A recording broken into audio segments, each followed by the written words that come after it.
Welcome to Let Me Fix This. Enjoy the video. You start by opening PowerPoint and picking a blank slide so you control layout. Once open, turn on ruler, grid lines, and guides to keep proportions consistent. This matters when aligning elements.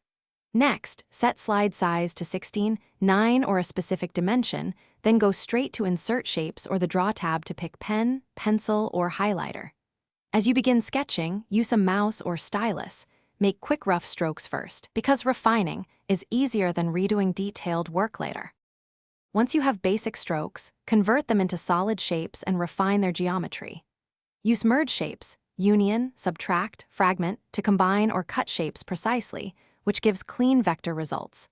Make sure to use format shape to set fill, outline, shadow, and transparency so elements read at different depths. Then group related pieces. Align and distribute them using the Align menu to maintain spacing. Use Format Painter to copy styling. These steps let you iterate quickly while keeping scalable, editable artwork.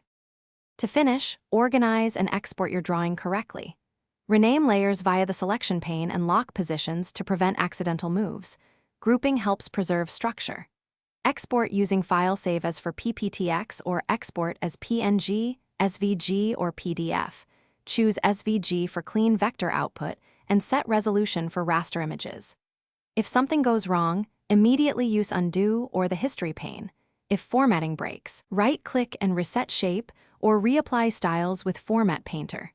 Finally, test the exported file on the target device to confirm fidelity. Thanks for watching. If you found this helpful, don't forget to like and subscribe.